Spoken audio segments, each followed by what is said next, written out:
Bismillahirrahmanirrahim. Tasjilat Al-Manna meniti sejarah tentang kejayaan salaful ummah. Inilah kisah yang ketiga, Utbah bin Ghazwan radhiyallahu anhu.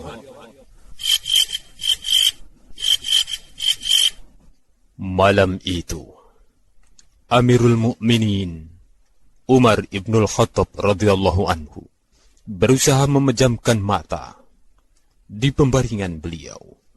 Setelah menunaikan sholat Isya, beliau berkeinginan demikian dalam rangka mempersiapkan dirinya untuk melakukan pekerjaan rutin, yaitu setiap malam melakukan ronda atau keliling kota Madinah untuk memeriksa keadaan rakyatnya.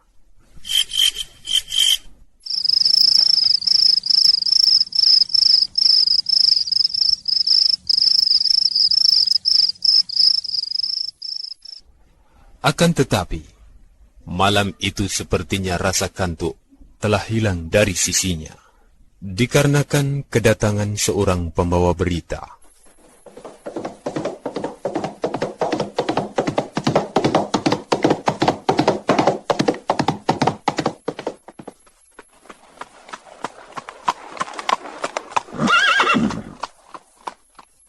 Yang mengatakan kepadanya, sesungguhnya tentara Persia telah menghadang pasukan kaum muslimin, yang mana ketika pasukan kaum muslimin berusaha untuk menyerang mereka dan mengalahkan mereka, selalu saja datang bala bantuan dari segala penjuru, sehingga kekuatan mereka senantiasa bertambah, dan pertempuran menjadi semakin sulit untuk mencapai kemenangan.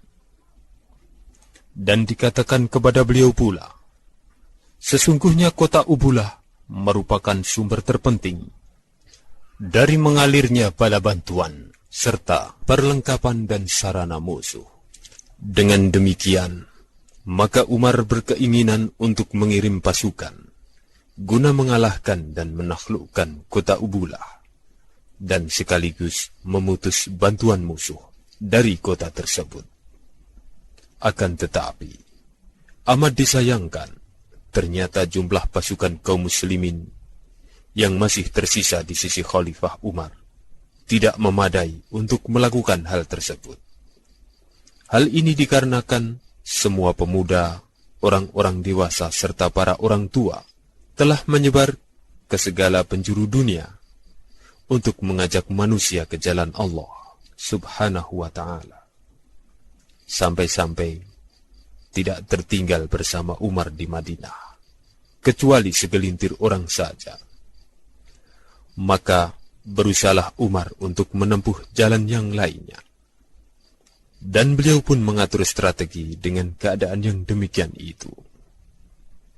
Di antaranya beliau berusaha untuk menggantikan kekurangan atau sedikitnya pasukan itu dengan seorang panglima yang kuat dan cerdas.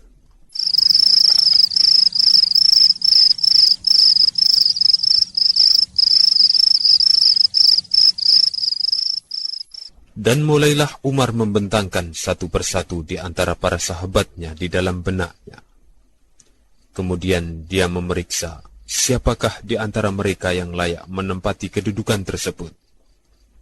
Tidak lama kemudian, Umar bergumam sendiri, "Aku telah menemukannya. Ya, aku telah menemukannya."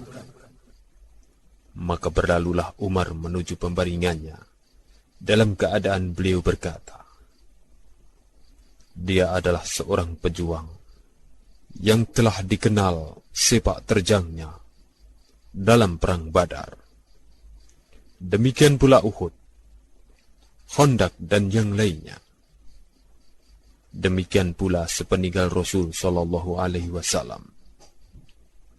Orang tersebut ikut serta dalam perang Yamamah dan yang lainnya dari medan jihad di jalan Allah Subhanahu wa ta'ala. Orang ini tidak pernah luput sambaran pedangnya.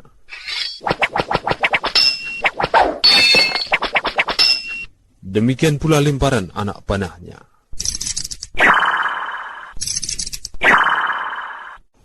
Dan sahabat ini telah berhijrah 2 kali, yaitu hijrah ke Habasyah dan Madinah. Dan juga termasuk 7 orang yang awal dalam masuk Islam di muka bumi ini. Dan ketika pagi harinya, segera saja Umar berkata, "Panggilkan aku Utbah bin Ghazwan dan suruh dia ke sini."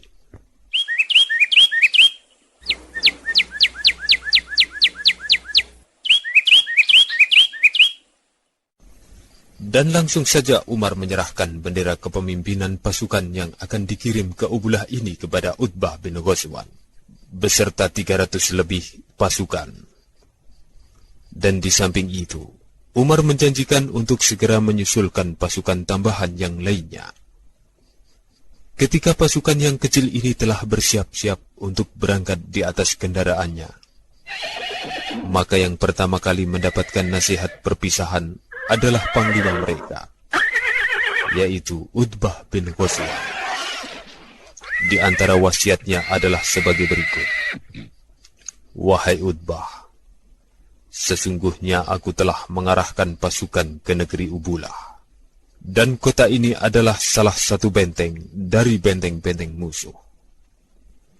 Maka banyak-banyaklah berdoa kepada Allah. Semoga Allah senantiasa menolongmu. Apabila kamu telah sampai ke negeri mereka, maka serulah mereka untuk masuk Islam. Maka barang siapa menjawab seruan, maka terimalah. Dan barang siapa enggan, maka ambillah atas mereka jizyah dalam keadaan hina dan rendah. Dan kalau tidak mau, maka perangilah mereka. Dan takutlah engkau kepada Allah, wahai Utbah, di dalam perkara-perkara yang engkau diangkat sebagai pemimpin. Dan waspadalah, jangan sampai hawa nafsumu itu merusak urusan akhiratmu. Ketahuilah bahwasanya engkau telah bersama Rasul Shallallahu Alaihi Wasallam. Maka Allah memuliakan dirimu, yang mana sebelumnya kamu dalam lumpur kehinaan, dan Allah beri engkau kekuatan setelah sebelumnya engkau dalam keadaan lemah. Hingga saat ini engkau menjadi pemimpin yang berkuasa dan panglima yang ditaati. Apabila kamu berkata, maka akan didengar, dan apabila engkau memerintah, maka akan ditaati. Maka alangkah banyaknya nikmat yang kamu dapatkan apabila engkau pandai mensyukurinya. Dan janganlah nikmat tersebut memperdayakanmu sehingga menggelincirkan dirimu ke dalam neraka jahanam. Semoga Allah melindungi dirimu dan diriku dari api neraka. الذين آمنوا وهاجروا وجاهدوا في سبيل الله بأموالهم وأنفسهم أعظم درجة عند الله وأولئك هم الفائزون. Dan orang-orang yang beriman dan berhijrah dan berjihad di jalan Allah dengan harta mereka dan jiwa mereka, merekalah orang-orang yang mendapatkan derajat yang paling tinggi di sisi Allah, dan merekalah orang-orang yang mendapatkan kemenangan.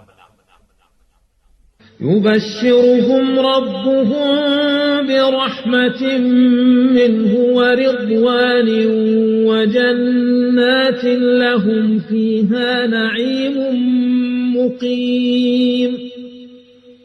Mereka mendapatkan kabar gembira dari Rabb mereka dengan rahmat dari sisinya dan dengan keridhaannya dan dengan surga yang di dalamnya ada kenikmatan yang tidak pernah hilang. Khalidina fiha abada, inna Allah 'indahu ajrun 'azim. Yang kekal di dalamnya selama-lamanya. Sesungguhnya di sisi Allah ada pahala yang besar. Berangkatlah Utbah bin Ghazwan dengan bala tentaranya yang mana ikut di dalamnya istri Utbah bin Ghazwan bersama 5 orang wanita yang lainnya dari istri-istri para pejuang yang bersamanya.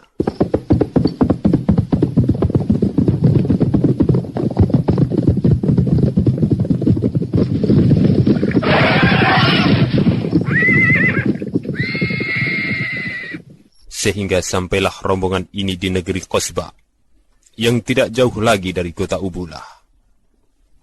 Tetapi saat itu, mereka kehabisan makanan yang bisa mereka makan. Ketika keadaan ini mencapai puncaknya, berkatalah Utbah bin Ghazwan kepada mereka, "Hendaklah ada di antara kalian yang mencari sesuatu yang bisa dijadikan bahan makanan di tempat ini." Maka mulailah mereka mencari apa-apa yang bisa menutup rasa lapar mereka. Maka dalam upaya mereka untuk mencari makan ini, ada suatu kisah yang sangat menarik, sebagaimana yang akan diceritakan oleh salah satu dari mereka. Ketika kami dalam pencarian bahan makanan yang bisa kami makan saat itu, kami masuk ke suatu tempat yang penuh diliputi pohon-pohon besar.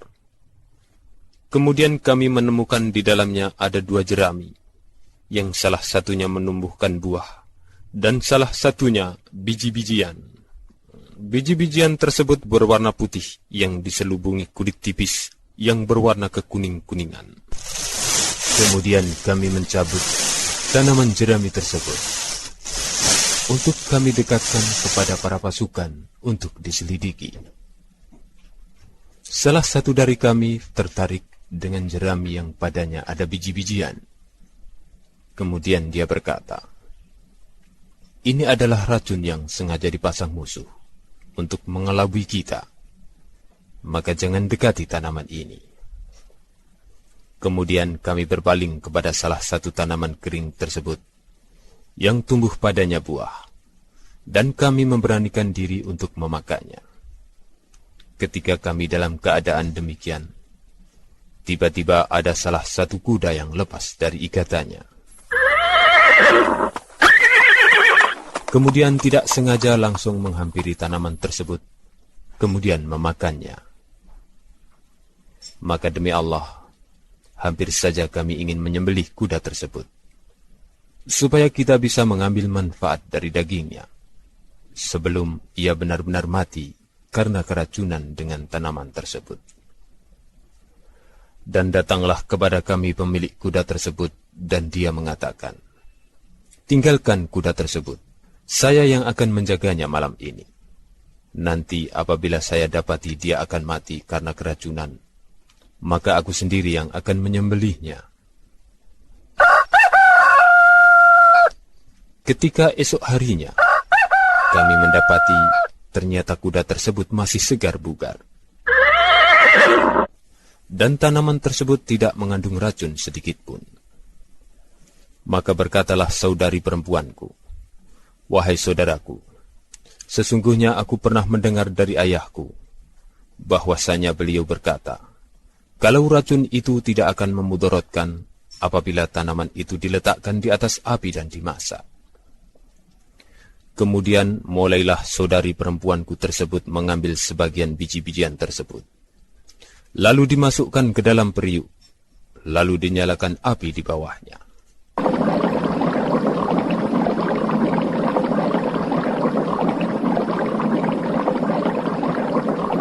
Tidak lama kemudian dia berkata, "Kemarilah kalian, lihat bagaimana biji-bijian tersebut telah berubah menjadi merah. Kemudian selaput penutupnya pecah, kemudian keluar darinya biji-bijian berwarna putih. Kemudian kami tempatkan ke piring yang besar, lalu kita makan bersama-sama. Maka berkatalah Utbah bin Ghazwan kepada kami, jangan lupa, sebutlah nama Allah sebelum kalian makan. Mulailah kami memakannya, dan ternyata rasanya lezat sekali. Kemudian kami baru tahu, kalau apa yang kita makan ini ternyata adalah beras.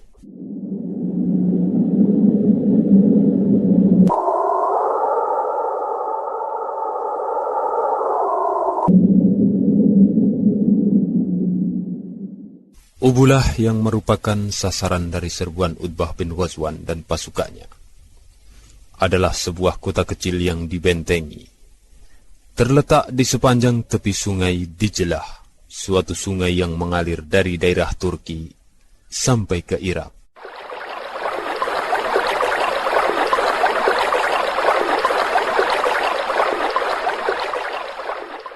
Dan sungai ini sepertinya membelah negeri Arab. Dan ternyata pasukan Persia menjadikan kota tersebut sebagai gudang senjata bagi mereka. Mereka juga menjadikan benteng di kota Ubulah ini mempunyai menara-menara yang tinggi, yang dengannya bisa mengawasi pergerakan musuh yang datang ke arah mereka. Akan tetapi, keadaan yang demikian ini tidak menghalangi Utbah dan bala tentaranya untuk menyerangnya, walaupun dengan sangat minimnya jumlah tentara dan juga senjatanya.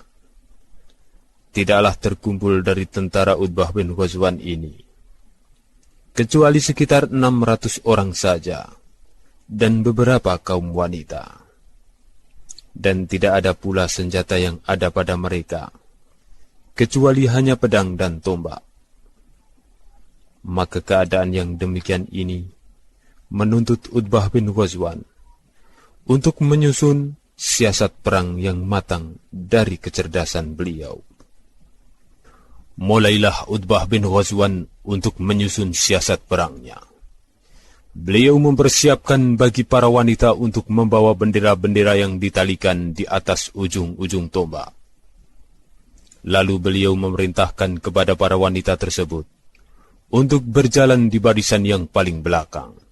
Dan beliau berkata kepada mereka, apabila kami telah dekat ke kota Ubulah, hendaklah kalian mengaduk-aduk tanah, sehingga banyak debu yang berterbangan di belakang kami. Ketika sudah betul-betul dekat, keluarlah tentara Persia kepada kaum muslimin, sehingga mereka jelas melihat kalau pasukan kaum muslimin ini mau menyerang mereka. Sekaligus mereka melihat bendera-bendera yang banyak berkibar di belakang mereka. Di samping itu mereka juga mendapati di belakang mereka penuh dengan debu yang berterbang. Maka berkatalah sebagian mereka kepada sebagian yang lainnya, sesungguhnya yang menyerbu kita ini baru pasukan pelopor atau perintis saja. Sementara di belakang mereka adalah pasukan inti yang sangat banyak jumlahnya, sehingga debu-debu berterbangan, sedangkan jumlah kita sangat sedikit. Mulailah merasuk di hati-hati mereka rasa takut dan gentar. Kemudian kegelisahan menyelimuti mereka. Dan mulailah mereka keluar dari kota Ubulah dengan membawa barang-barang yang dirasa ringan untuk dibawa, tetapi mahal harganya. Mereka berlomba-lomba untuk mencapai ke kapal yang siap berlayar di sungai Dijlah dan melarikan diri dari kota ini.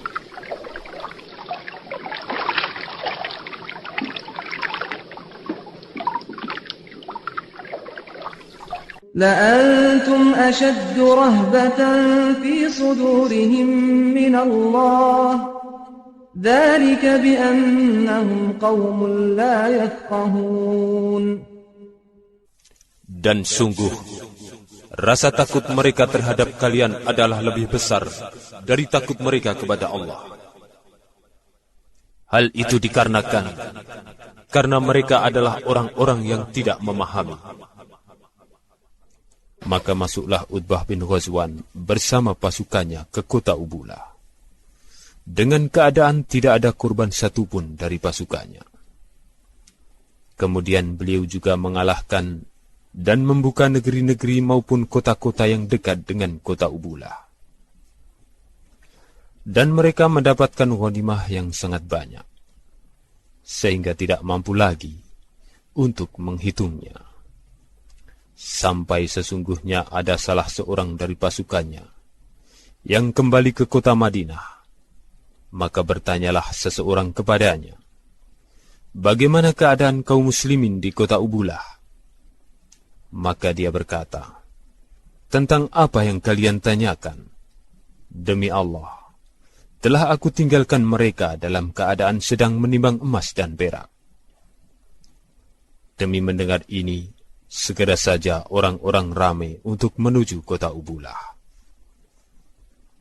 Pada saat itu, Utbah bin Ghazwan berpendapat bahwa tinggalnya para tentara di kota-kota yang berhasil mereka taklukkan akan menyebabkan mereka terbiasa hidup enak dan akan berakhlak dengan akhlak negeri tersebut. Dan tentunya, yang demikian ini akan mengurangi semangat mereka untuk tetap melanjutkan perjuangan di jalan Allah. Untuk mengatasi perkara ini, maka Utbah bin Ghazwan menulis surat kepada khalifah untuk meminta izin membangun kota Basrah. Beliau memberi gambaran tentang keadaan Basrah nantinya. Dan ternyata usulan beliau ini diterima oleh khalifah. Mulailah Utbah bin Ghazwan menjalankan pembangunan kota yang baru tersebut.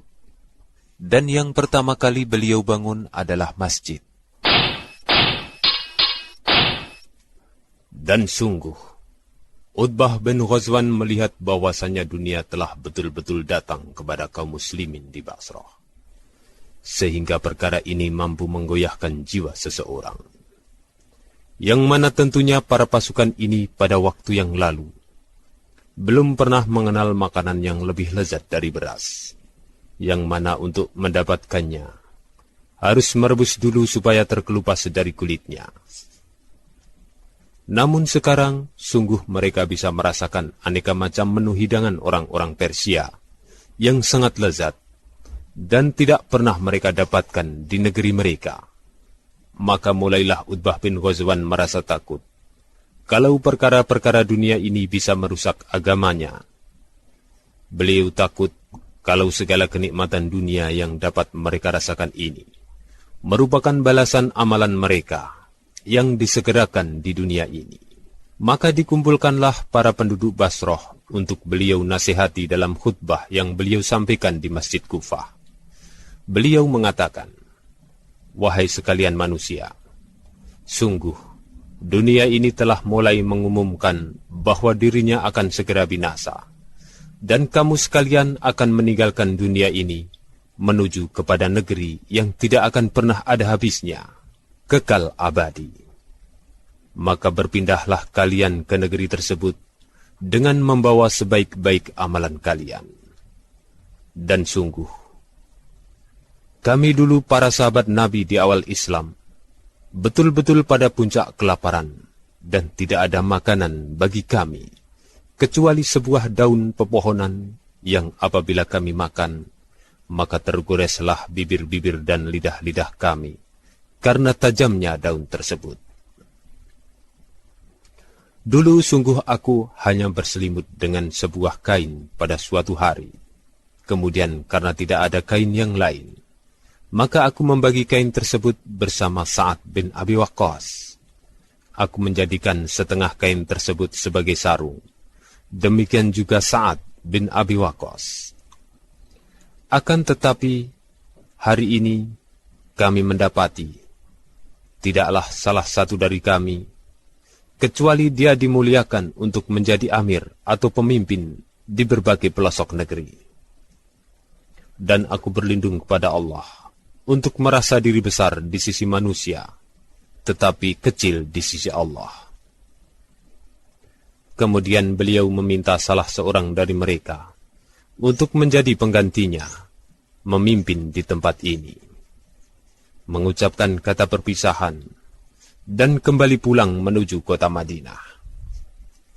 Sesampainya beliau di hadapan Al-Faruq Umar bin Khattab radhiyallahu anhu, beliau meminta izin untuk tidak diangkat lagi menjadi gubernur atau pemimpin, dan bahkan kalau bisa dijauhkan darinya. Akan tetapi, permintaan ini ditolak oleh khalifah, dan terus Utbah bin Ghazwan meminta kepada Al-Faruq untuk beliau memberhentikan saja dirinya. Akan tetapi Umar tetap bersikukuh untuk menyuruhnya kembali ke Basrah. Akhirnya beliau tunduk dan patuh terhadap perintah Umar tersebut dalam keadaan dia sangat benci dengan perkara ini. Maka ketika menunggangi untanya, kembali ke Basrah, senantiasa beliau berdoa, "Ya Allah, jangan Engkau kembalikan aku ke Basrah. Ya Allah, jangan Engkau kembalikan aku ke Basrah." Maka Allah pun mengabulkan doanya, karena tiba-tiba beliau jatuh dari untanya yang terpeleset. Dan akhirnya beliau pun meninggalkan dunia yang fana kepada negeri akhirat yang kekal abadi.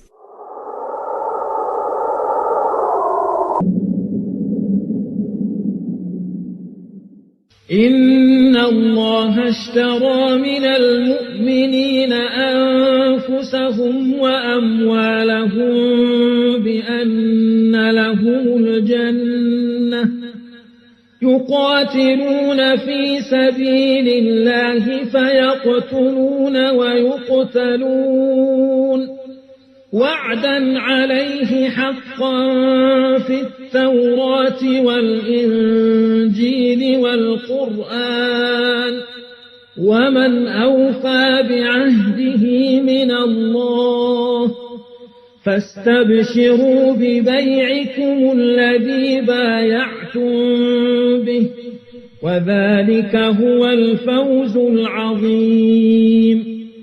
Sesungguhnya Allah telah membeli dari orang-orang mukmin jiwa dan harta mereka dengan surga. Mereka berperang di jalan Allah, maka kemudian mereka membunuh atau terbunuh. Yang demikian itu adalah janji yang hak di dalam Taurat, Injil dan Quran.